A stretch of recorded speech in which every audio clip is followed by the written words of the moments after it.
Well, thank you all for coming. I've been filming in the Marshall Islands, which lie north of Australia in the middle of the Pacific. Now, whenever I tell people that, they ask, where is that?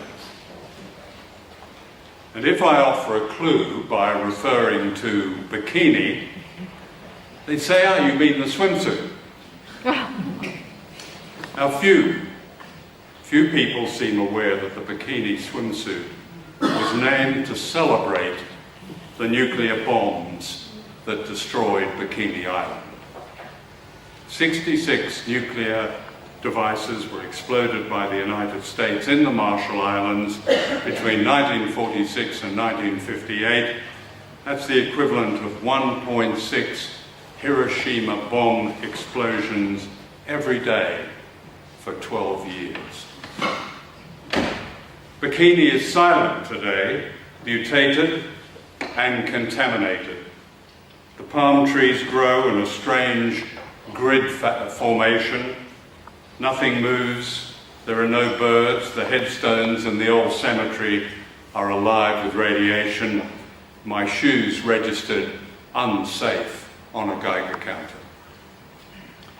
Standing on the beach, I watched the emerald green of the Pacific fall away into a vast black hole.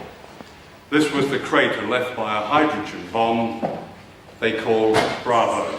The explosion poisoned people and their environment for hundreds of miles, perhaps forever.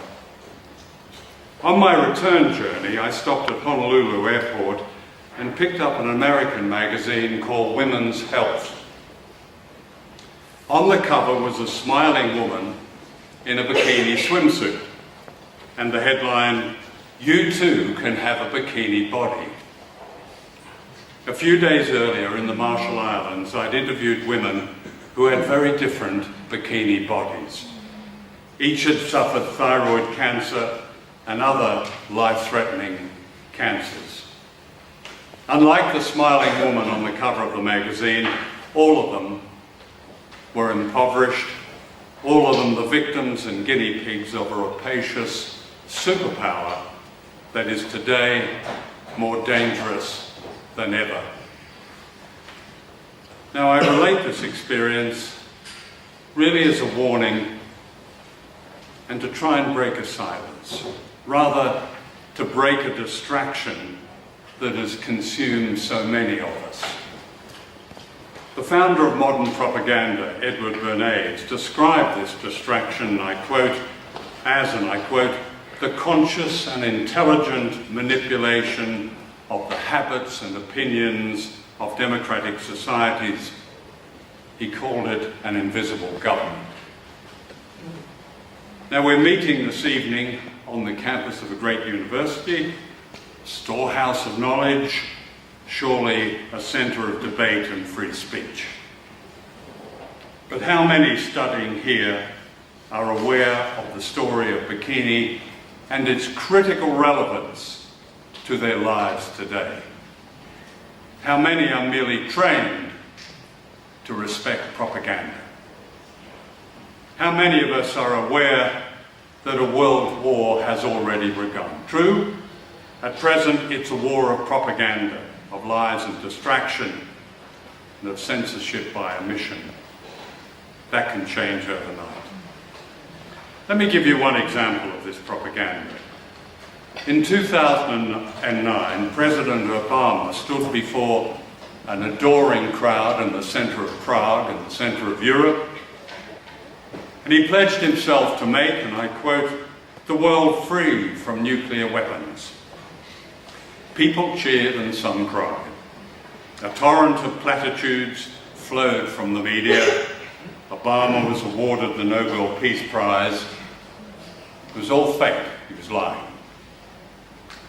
The Obama administration almost immediately launched a program to build more nuclear weapons, more nuclear warheads, more nuclear delivery systems, more nuclear factories. Nuclear warhead spending alone rose higher under Obama than under any other American president. The cost over 30 years is estimated at $1 trillion. A mini nuclear bomb is planned. It's known as the B-61 Model 12. Sounds like a Volkswagen. There's never been anything like it. One of America's top generals, General James Cartwright, the former head of the Strategic Air Command, has said, and I quote him, "Going smaller makes this nuclear weapon more thinkable." In the last 18 months, the greatest build-up of military forces since World War II, led by the United States, is taking place along Russia's western frontier. Not since Hitler invaded the Soviet Union have foreign troops presented such a demonstrable threat to Russia. Ukraine, once part of the Soviet Union, has become a CIA theme park. Having orchestrated a coup in Kiev, Washington effectively controls a regime that's next door and hostile to Russia, a regime rotten with Nazis. Literally, prominent parliamentary figures in the Ukraine are the political descendants of the notorious anti-Semitic OUN and a UPA fascists. They openly praise Hitler and call for the persecution and expulsion of the Russian-speaking minority. That's not what you read, of course, in the news. In Latvia, Lithuania and Estonia, on Russia's frontier, the US military is permanently deploying combat troops, tanks, weapons.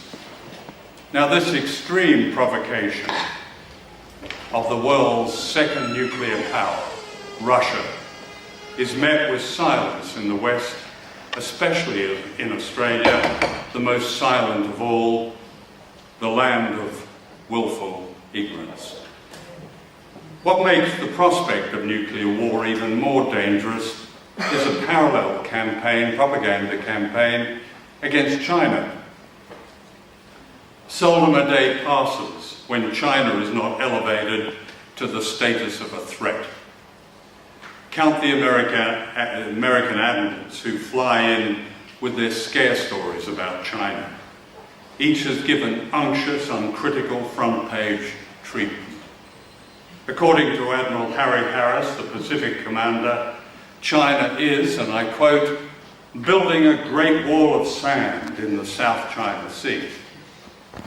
What he's referring to is China building airstrips in the Spratly Islands, which are the subject of a dispute with the Philippines, a dispute of little consequence until Washington pressured and bribed the government in Manila, and Admiral Harris launched a propaganda campaign called Freedom of Navigation. What does this mean? It means freedom for American warships to patrol and intimidate and dominate the coastal waters of China. Try to imagine the American reaction if Chinese warships did the same off the coast of California. I made a film called The War You Don't See, in which I interviewed distinguished journalists in America and Britain, reporters such as Dan Rather of CBS, Raggy Omar, the BBC, David Rose of The Observer. All of them said that had journalists and broadcasters done their job and questioned the propaganda that Saddam Hussein had weapons of mass destruction, had they not amplified and echoed the lies of George W. Bush and Tony Blair, the invasion of Iraq might not have happened, and hundreds of thousands of men, women, and children would be alive today. The propaganda laying the ground for a war against Russia and China is no different in principle, but a lot more dangerous. Name a single journalist in Australia, an academic, a politician of any party, who has publicly and vociferously asked why China is building airstrips in the South China Sea. The answer ought to be glaringly obvious. The United States is encircling China with a network of bases, ballistic missiles, battle groups, nuclear-armed bombers. This lethal arc extends from right here in Australia to the islands of the Pacific, the Marianas, the Marshalls and Guam, to the Philippines, Thailand, Okinawa, Korea, and right across Eurasia to Afghanistan and India and Pakistan. Look at the map. America has hung a noose around the neck of China.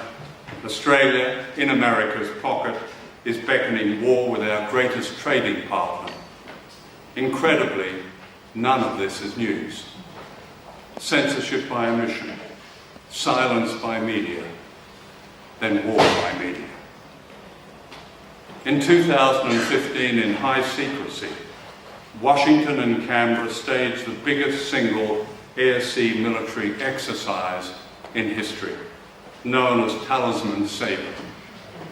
Its aim was to rehearse an air-sea battle plan, blocking sea lanes such as the Straits of Malacca and the Lombok Straits that cut off China's access to oil, gas, and other vital materials from the Middle East and Africa.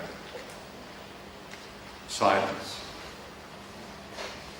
In the circus known as the American presidential campaign, Donald Trump is being presented as a lunatic, a fascist. He's certainly odious, but he's also a media hate figure, and that alone should arouse our skepticism. Trump's views on migration are grotesque, but no more grotesque than those of David Cameron or Tony Abbott or a couple of serving ministers in the current Turnbull government.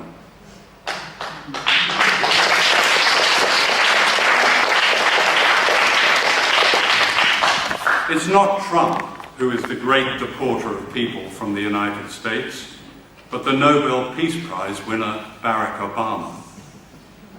According to one respected liberal commentator, Trump is, and I quote, unleashing the dark forces of violence in America.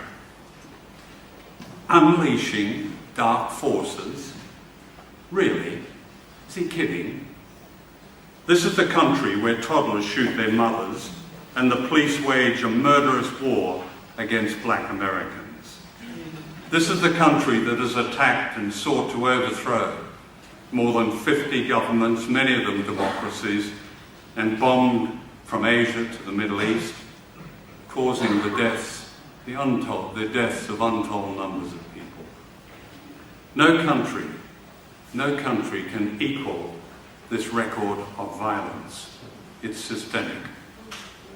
And most of America's wars against defenseless countries have been launched not by Republican presidents, the Trumps, but by liberal Democrats, Truman, Kennedy, Johnson, Carter, Clinton, Obama. In 1947, a series of National Security Council directives described the paramount aim of American foreign policy as, and I quote, a world substantially made over in America's own image, unquote. The ideology was messianic Americanism. We were all Americans, or else. Heretics will be converted, subverted, bribed, smeared, or done away with. Donald Trump is undoubtedly a symptom of this, but he's also a maverick. He said the invasion of Iraq was a crime. He doesn't want to go to war with Russia and China. How ironic. The danger to the rest of humanity is not Trump, in my view, but Hillary Clinton. She is no maverick. She embodies the resilience and violence of a system whose vaunted exceptionalism is a form of fascism with an occasional liberal face. As election day draws near, Clinton will be hailed as the first female president, regardless of her crimes and lies. Just as Barack Obama was lauded as the first black president and liberals swallowed his drivel about hope. And the drool goes on. described by The Guardian columnist Owen Jones as, quote, funny, charming, with a coolness that eludes practically every other politician, unquote, Obama the other day sent drones to slaughter 150 people in Somalia. He kills people frequently, usually on Tuesdays, according to the New York Times, when he's handed a list for death by drone. That's cool. In the last presidential campaign, Hillary Clinton threatened, and I quote, to totally obliterate Iran with nuclear weapons. As Secretary of State under Obama, she approved the overthrow of the democratic government of Honduras. Her almost gleeful destruction of Libya in 2011 qualifies her as a Class A war criminal. When the Libyan leader, Colonel Gaddafi, was publicly sodomized with a knife, a murder made possible by American logistics, Clinton gloated over his death. He came, he saw, he died. One of her closest allies is Madeleine Albright, the former Secretary of State, who has attacked young women for not supporting Clinton. This is the same Madeleine Albright who once celebrated the death of 500,000 Iraqi children as, quote, worth it. Clinton's biggest backers are the Israel lobby and the arms companies that fuel the violence in the Middle East. She and her husband have taken millions of dollars from Wall Street. She's corrupt and violent, and yet she's about to be ordained the women's candidate to see off the evil Trump, the official demon. She's backed by distinguished feminists, Gloria Steinem in the US, Ann Summers in Australia. A generation ago, a postmodern cult, now known as identity politics, stopped many intelligent, liberal-minded people examining the causes and individuals they supported, such as the fakery of Obama and Clinton, such as specious progressive movements like Syriza in Greece, which portrayed the people of that country and allied with their enemies. Self-absorption, a kind of meism, became the new zeitgeist in privileged Western societies and signalled the death of great collective movements against war, against social justice, against equality, against racism and sexism. Today, the long sleep may be over. The young seem to be stirring again, slowly, gradually. The thousands in Britain who supported Jeremy Corbyn as Labour leader are part of this awakening, as are those who rallied to support Bernie Sanders. But is that it? In Britain last week, Jeremy Corbyn's closest ally, his shadow treasurer, John McDonnell, committed a Labour government to pay off the debts of piratical banks and to continue so-called austerity. No real change there. In the US, Bernie Sanders has promised to support Clinton if or when she's nominated. He too has voted for America's use of violence against countries when he thinks it's right. He says Obama has done a great job. No real change there. In Australia, we have a kind of mortuary politics in which barren parliamentary games are played out in the media while refugees and Indigenous people are persecuted and inequality grows, along with the danger of war. The Turnbull government has just announced the so-called defence budget of $195 billion. That is a drive to war. There was no debate, none. Silence. Why? In Australia, as in most Western countries, there's now a permanent government with two main competing factions whose social, economic and foreign policies are almost identical. Elections are now theatrical episodes in which copycat policies are ratified. As in war by media and silence by media, we now have democracy by media, and that's fake too. What has happened to the great tradition of popular direct action? Where is the courage, political imagination and commitment required to begin the long journey to a better, just and peaceful world? Where are the acclaimed artists, writers, playwrights, filmmakers in Australia? Perhaps enjoying their federal and state government prizes and patronage. For they're silent too.